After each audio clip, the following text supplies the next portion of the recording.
Hello? Wow!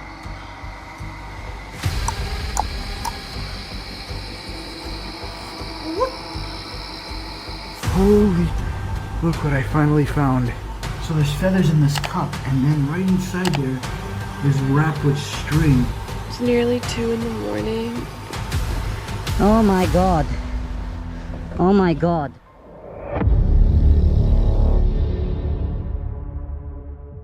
On October 5th, 2025, Dee from the YouTube channel Dee's Dark Adventures went into the woods to document another overnight investigation. Her channel focuses on real encounters in abandoned and allegedly haunted locations, where isolation and darkness often blur the line between curiosity and genuine danger.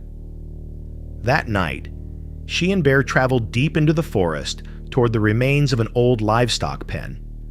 The air was motionless, dense and cold, the kind of silence that feels unnatural. Not long after recording began, the footage jolted violently.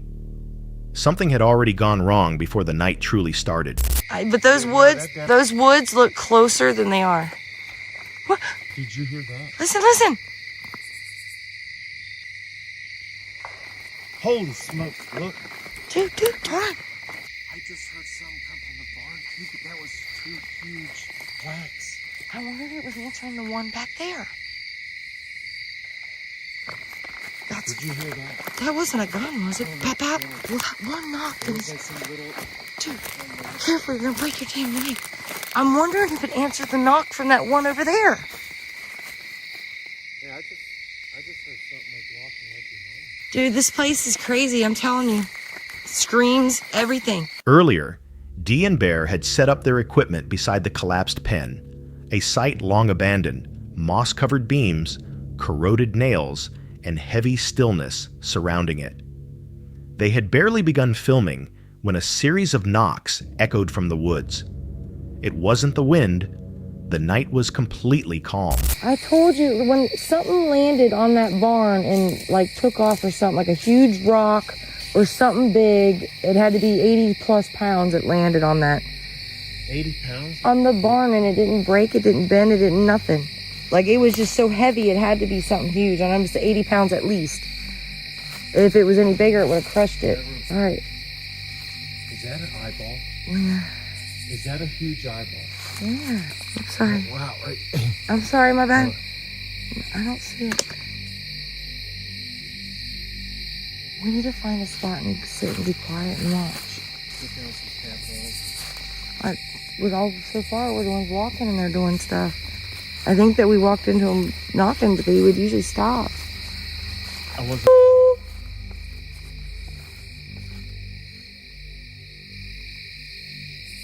What was that? How would you call a dog? How? Everybody says you don't want to. Like, yeah. No, you don't. How would you tell them a dog?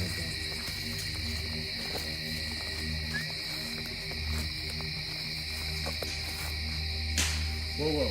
Stop. Hey, a minute ago there was something bigger. Hold on, dude.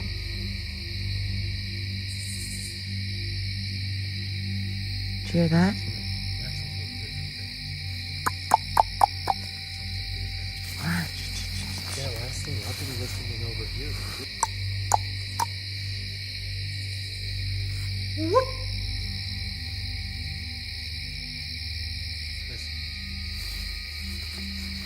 I'm trying. Hold on. That wasn't real. That wasn't a real goose. Sounded crazy. That sounded weird.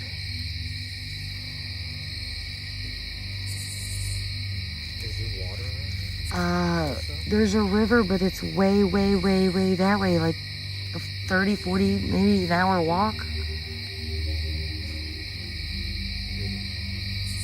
Now the owl's over there. That is so crazy. It's like the owl's going with it too. The first thing was back right behind you. I know. That's what they do, man. That was 2 totally different signs.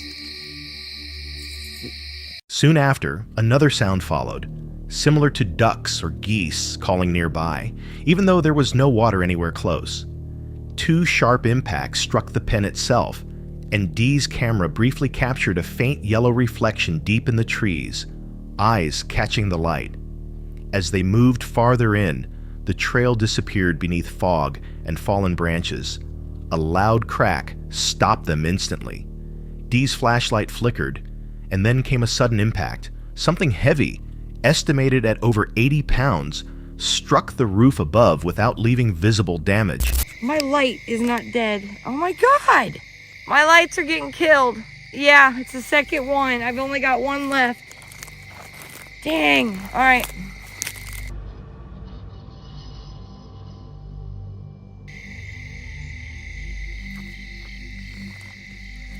Stupid light, get off. I'm stuck on these stupid bushes. I'm gonna come out a little bit more. Well, I can't see. The closer I get to these, I can't see over, and I keep hearing things. So I'm trying to be as far back as I can. Whoa! All right, my whistle's scared. Listen.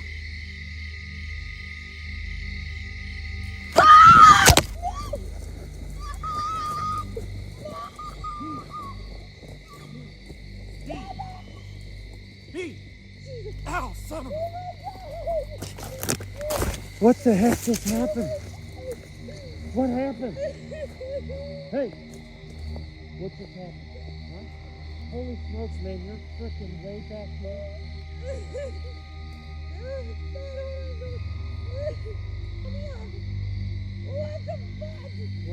Hey, we gotta get, how do we even get out of here?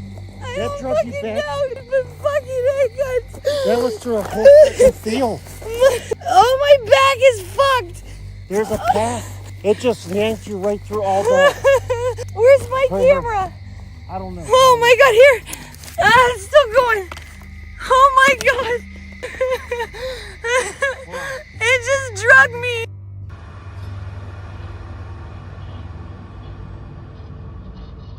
I gotta get my camera. Oh my God, dude. Okay, we gotta go.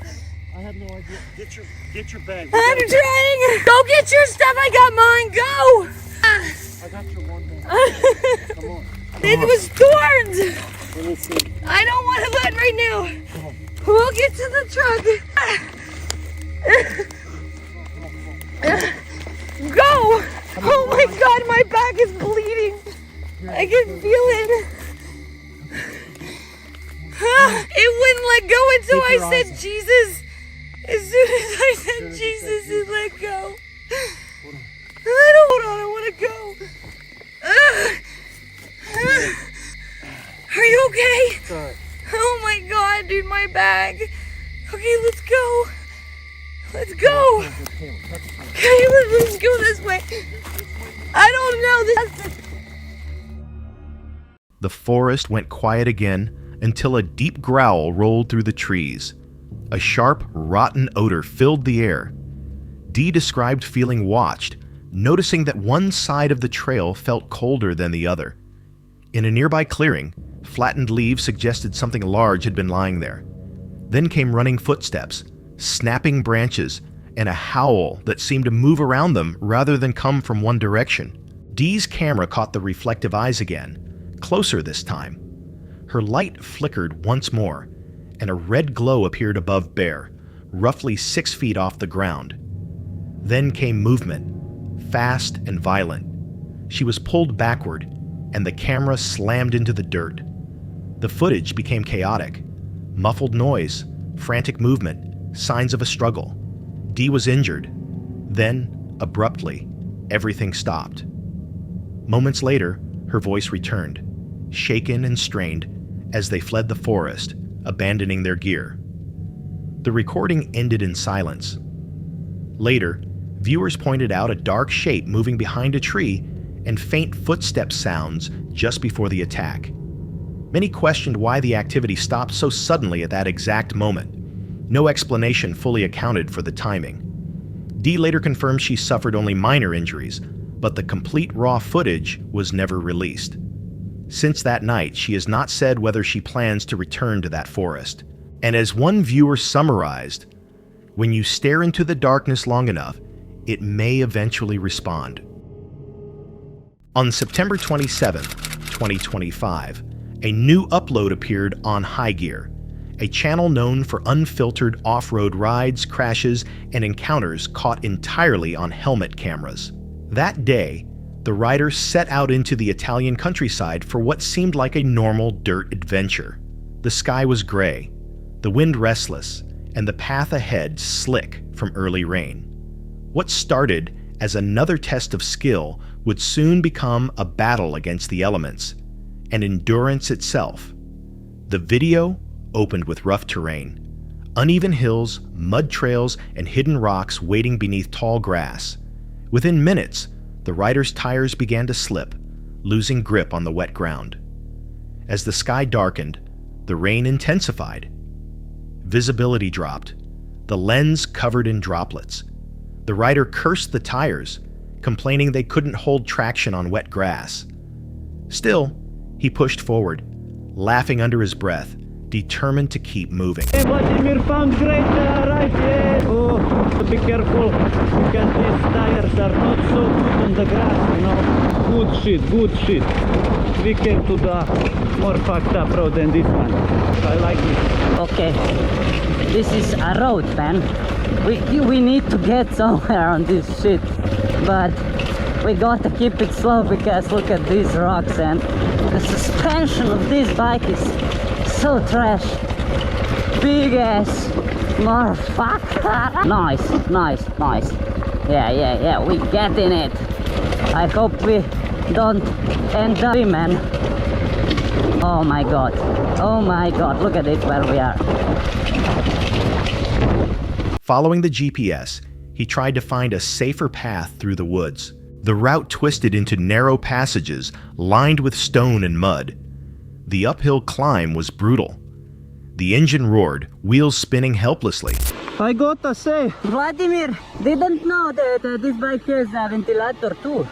so it was raining here. If you didn't realize that till now. The ground is a little bit wet, but it's still rideable. Very nice.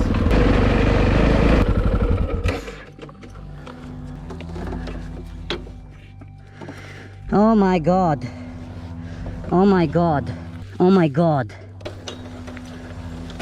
It must be somewhere here. Here is the linea. So my friends, with the help of the GoPro, I found these bitches and they're still gonna work, but I don't know how I'm gonna put them on the bike.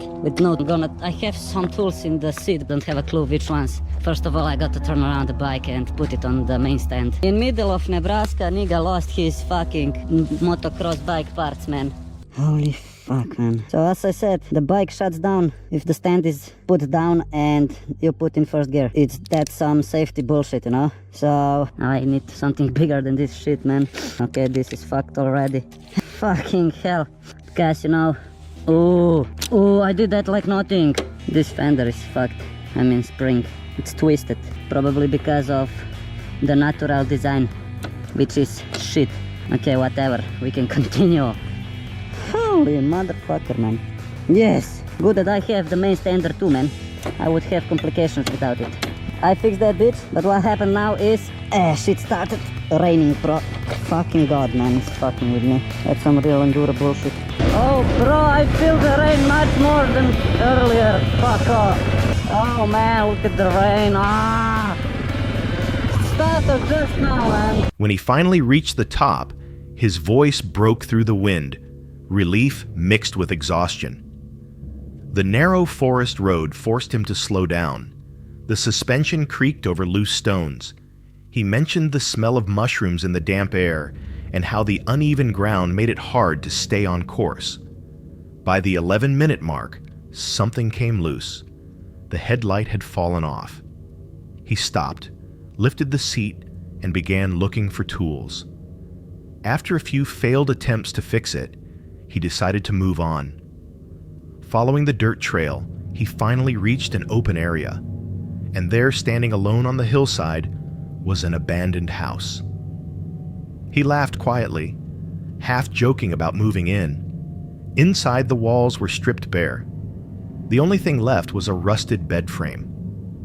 For a moment, he stood silent, looking around. Then, without a word, he stepped back outside, mounted the bike, and rode into the storm once more. When the video went live, the comment section filled quickly. Others focused on the weather. Love the terrain, so nice trails. But others noticed something different, the silence that hung over the footage. It wasn't about the challenge of the trail anymore. It was the feeling of being too far from everything else. The rider never said where that house was, nor if he ever returned. One viewer summed it up in a single line: no monsters, no ghosts, just a man and his machine against the world. On July 11th, 2025, a new upload appeared on the channel Sydney State of Mind. Sydney, a solo road traveler who lives and films from her SUV, had set off once again. This time, her route carried her along the foggy Oregon coastline and north into Washington state. Her channel typically captures a quiet, nomadic routine, sleeping alone in her vehicle, preparing simple meals, and exploring overlooked corners of the Pacific Northwest. This journey, however, unfolded differently. It began with calm, coastal scenery, and ended with a night she would later reflect on as one of her most unsettling experiences. The video opened with Sydney driving the Oregon coast, planning stops at well-known landmarks such as Cannon Beach, Ecola State Park, and several locations tied to the Goonies. At Cannon Beach, she paused to take in Haystack Rock, the massive sea stack rising from the cold gray surf. At a nearby overlook, she briefly crossed paths with a stranger whose presence felt uncomfortable. Somebody back there is being kind of sketchy and approached somebody else at the scenic stop. And also when I got out of my car, he walked over here. In lieu of sketchy people being here, I just flew my drone, and the drone shots were so pretty.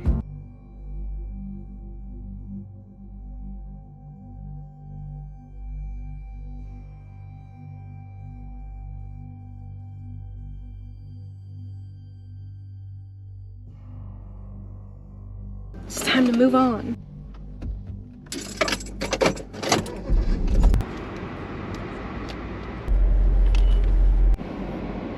Rather than linger, she chose to keep her distance and launched her drone to capture a few aerial shots before moving on.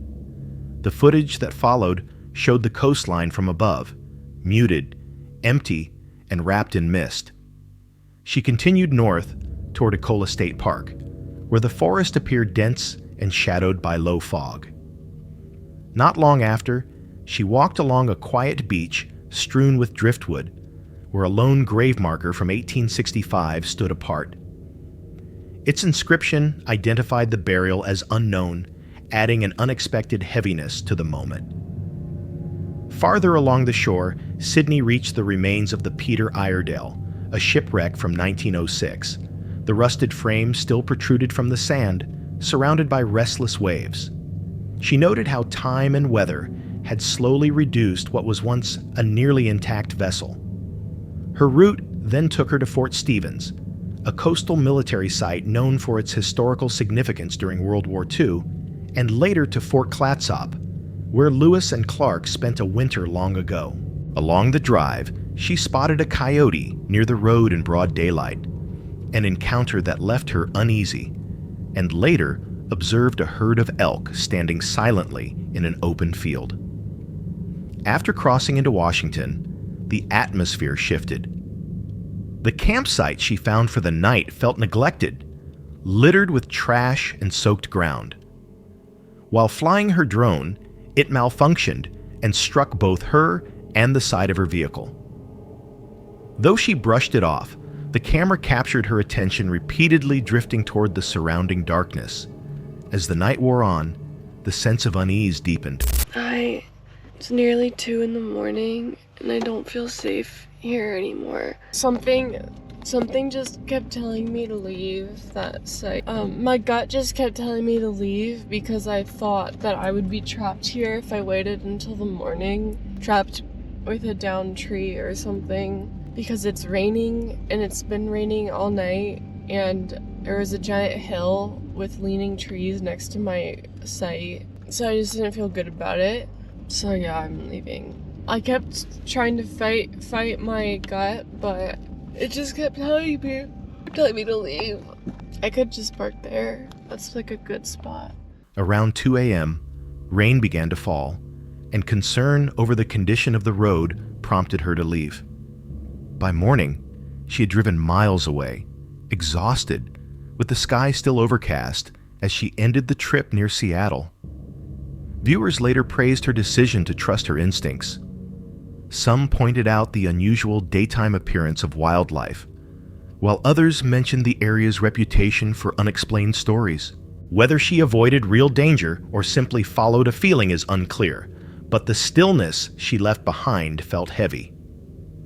The video closed with Sydney standing quietly on a bridge in Seattle, calm once more. Out there, safety isn't always defined by visible threats.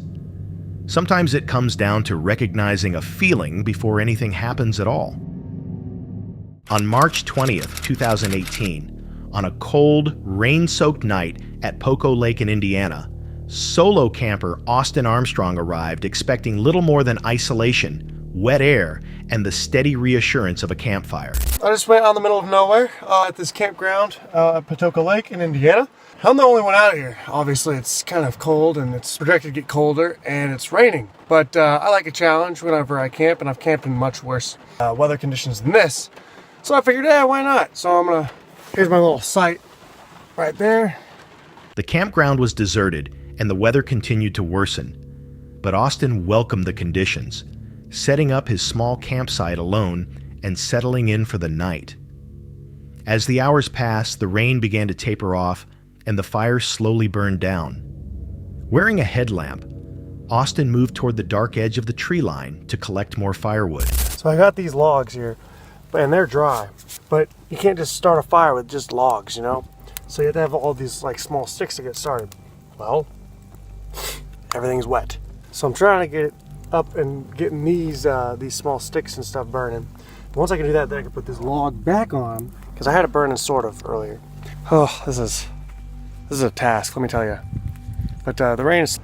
so it was mostly wet. What the... I don't know if you guys just heard that, but like...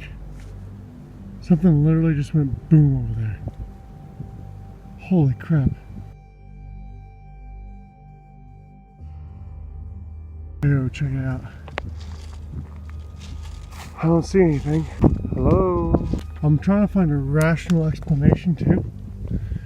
Like, maybe it was the wood. But I don't... It was a familiar routine. Scanning the ground, snapping damp branches, and moving back and forth between the fire and the surrounding woods while the faint outline of the campground lingered in the distance. Everything felt normal, even calm. That sense of peace ended instantly. A single, thunderous boom erupted from the forest, far too heavy and powerful to be a breaking branch or falling tree. Austin stopped cold as the sound echoed, close and deliberate. He swept his flashlight through the darkness, but the trees offered no response. No movement, no eye shine, only silence. Then another sound followed, deeper and more focused, like something shifting its weight or climbing nearby. Okay, this is better. Come on, surely there's not something out here right now. I would be upset. Hello? Oh my god. I would be so upset if there's something out here right now. But that was a very large boom and snap. It sounded like there was something like climbing through something. So it could have been an animal. But I'm praying to God that it was something collapsing in the fire. But it was very, very loud. I guess you guys, maybe you guys... It felt purposeful, too forceful, and quick to ignore. Austin tried to reason through it, wondering if firewood had collapsed, but the volume and impact didn't align. Okay, well, I'm gonna go back on my way now. I hope to God something's not out here right now. Alright, so here's an update. Well, the fire's doing really well, or was, up until this point. And then the rain started again. So, it's great. This is why I came out here, I guess, is, challenge the camping and just be be away and just, I don't know. It's not be a good idea. Still don't know what the big boom thing was. I've been keeping the music on my phone going, keeps my mind off of it. I don't know. It probably was just a fire, I hope. That's how I keep telling myself. The woods no longer felt empty, but aware. He searched carefully and found nothing. No animals, no clear source, just a fallen sign and a growing realization that something unseen might have been there the entire time. As he returned to camp, the rain picked up again, dampening both the fire and his sense of control. To calm himself, he left music playing, hoping to drown out the lingering tension. The night carried on, but the mystery never resolved. Whether the sound came from a large animal, shifting debris, or something harder to explain remains unknown. What is certain is how quickly solitude became unsettling. And if you were alone in the woods and heard something that powerful moving just beyond the reach of light, would you stay? And would you ever feel truly alone out there again? This case follows Franco, the creator behind the YouTube channel Franco TV, known for exploring some of the world's most mysterious and dangerous locations. His content focuses on places most people deliberately avoid, documenting abandoned sites, forbidden areas, and environments steeped in fear through a raw, immersive approach. But during one investigation in an Argentinian forest, Franco and his companion Claudio would learn that some locations are not meant to be disturbed. On a hot, humid evening, Franco returned to a forest infamous for witchcraft, ritual activity, and a troubling number of missing person cases. Claudio joined him to provide backup as they prepared to spend the entire night deep inside the restricted woods.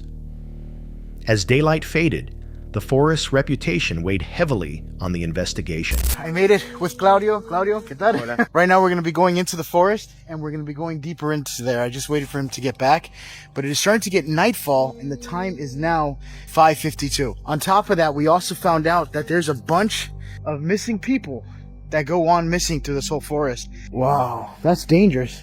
The thing is, that's kind of dangerous because at the same time at night I probably wouldn't have seen that. I could probably slip in there and fall. But I don't know what that's connected to.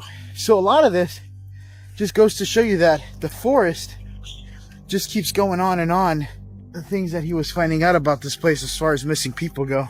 They are skeptical and thinking that maybe it could have been, what do you call that? They probably used people for like sacrificial stuff. And that's probably why they went missing. This is more like a missing 411 kind of location. Almost immediately, the terrain revealed its dangers.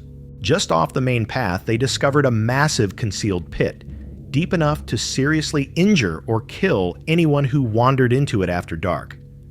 The forest felt endless and unforgiving, reinforcing local theories that some missing individuals may have vanished under darker circumstances tied to ritual practices. As they pushed deeper, disturbing signs of human presence became more frequent.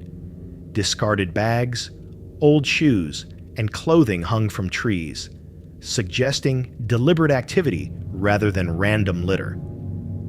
The sounds of the forest began to change as well, with distant voices and a sudden, loud impact indicating they were no longer alone. At one point, Franco explored a narrow trail by himself, while Claudio remained nearby. The deeper he went, the more confined the forest felt, until he witnessed a large black figure moving swiftly between the trees before disappearing completely. Holy... Look what I finally found. I don't know if you guys ever read Reddit stories about creepy stuff, but there's stories about staircases that are found in the woods and you're not supposed to go near them. And if you see the staircases, you are to walk away because weird things will start happening. Could put you in a different place or something. But look at this. This looks like it was just teleported here in the middle of the fucking forest. Shaken, he could not determine whether what he saw was a person or something else entirely. The night took a darker turn when they encountered a perfectly formed concrete staircase standing alone in the middle of the forest, leading nowhere. The structure appeared completely out of place, echoing stories often associated with unexplained phenomena in remote woodlands. And then you got this weird stuff. Look at this. There's like feathers. So there's feathers in this cup, and then right inside there is wrapped with string and rope. That could be witchcraft. Could very well be, but this is where they do a lot of sacrifices, is right here. Shortly after, they returned to a Virgin Mary shrine that had originally drawn Franco to the area, discovering offerings, money, and clear signs of ritual activity, including feathers tightly bound with string. As darkness fully settled, the atmosphere grew heavy. Branches snapped nearby, signaling that their presence had been noticed. The fire we got going on here.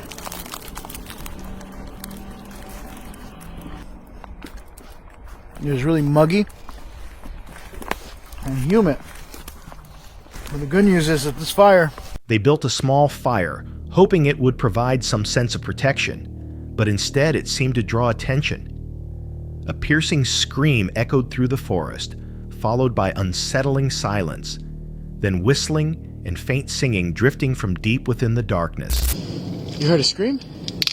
¿Escuchaste un grito? Sí. Oh, sí, yo lo escuché.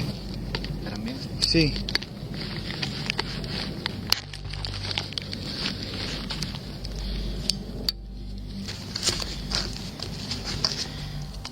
So we just heard another scream from the... See, I'm thinking we're gonna have to turn off the light because the fire, because it might be calling people over here. See, there is someone singing right now out in the dark. You just saw eyes glowing, and I've seen those eyes before. If you guys see what I think I'm seeing, hold on, I'm gonna use my other camera here. Switching to my psionics. If you see eyes glowing, I've seen that somewhere else. ¿Qué es eso? I just heard something to my left here. Oh, this is fucking creepy. Oh, yo lo tengo, yo lo tengo. Children want to speak. There we go. Okay. She's coming. ¿Vio algo? Sí. He just saw something. Hola? Footsteps began moving closer to their camp, and Claudio reported seeing glowing eyes watching from the tree line. By 4 a.m., with the activity growing increasingly aggressive, they decided to leave. Though they escaped unharmed, the experience left unsettling questions behind. Were the sounds connected to missing people, hidden locals, or something far older tied to the forest itself? In places where human danger and the unknown overlap, survival may be the only victory. On August 25th, 2025, in the far reaches of northern Ontario's wilderness, a solo camper named Angelo established his camp beside a lake so calm it reflected the sky like glass. The area was remote and silent, the kind of place where any movement feels intentional. Let me tell you, it's kind of cold now. It's only like 17 degrees Celsius. And what is that? There's something in the road there. Looks like nothing. Yeah, the roads getting in and out are a little bit feisty, so we gotta take it easy. Mind how we drive in here. So we just do gotta be cautious of, leaving food around and stuff like that. And then obviously we gotta be cautious of moose, because they're also out here, apparently. Confirmed by the locals. I wasn't expecting that. I've literally... But yeah, it's been pretty quiet. I mean, I've been recording, but haven't really been getting anything. The evening started without incident. A modest campfire burned steadily. The wooden bench beneath him groaned with every shift, and dinner ended up overcooked, something he immediately regretted. The temperature dropped faster than expected, and the rugged access road served as a reminder of how unforgiving the area could be. As night settled in, the routine stayed simple. He tightened his tarp, maintained the fire, cleaned his cookware, and double-checked that food was secured. Locals had warned him about wildlife, particularly moose, Yet the forest remained strangely still, even as his camera continued recording. Eventually, the silence cracked. A faint coughing sound came from behind him, followed by subtle movement in the trees.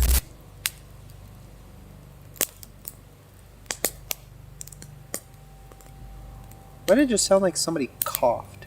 Hello?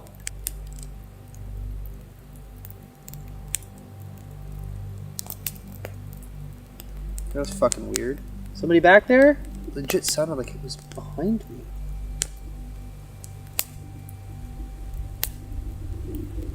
Let me see if I hear something. I'm getting pretty lucky right now. Okay. Somebody just clapped again. Who's there?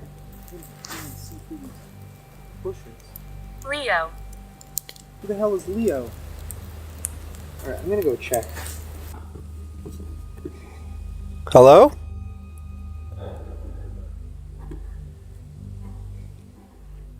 Like, it legit sounded like it was right back there. The fuck could that have been? Like, it sounded... He spun around, sweeping his flashlight through the darkness, but saw nothing. Only cold air drifting in from the lake. The noises returned moments later. Gentle tapping, muted claps, and a sharp whistle pierced the night. A nearby device suddenly crackled and repeated a single name, sounding as though it had been carried on the breeze. Soon after, stones shifted nearby, as if something heavy had moved just beyond sight. The tension escalated.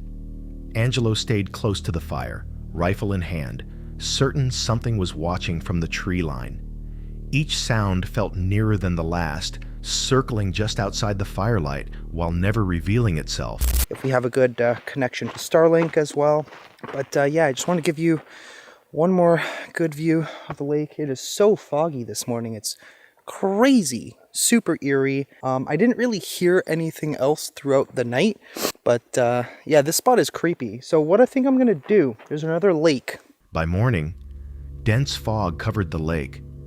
He packed up in silence, shaken but unharmed. Whatever had been nearby never showed itself, and never truly felt gone. Whether the sounds came from animals, natural acoustics, or something far more disturbing remains unknown. But if you were alone in that kind of isolation, would you have stayed until daylight, or left the moment the forest responded? That's it for tonight. Which moment creeped you out the most? Drop it in the comments. Have your own story? Share it with us, and stay tuned. The next one is even darker.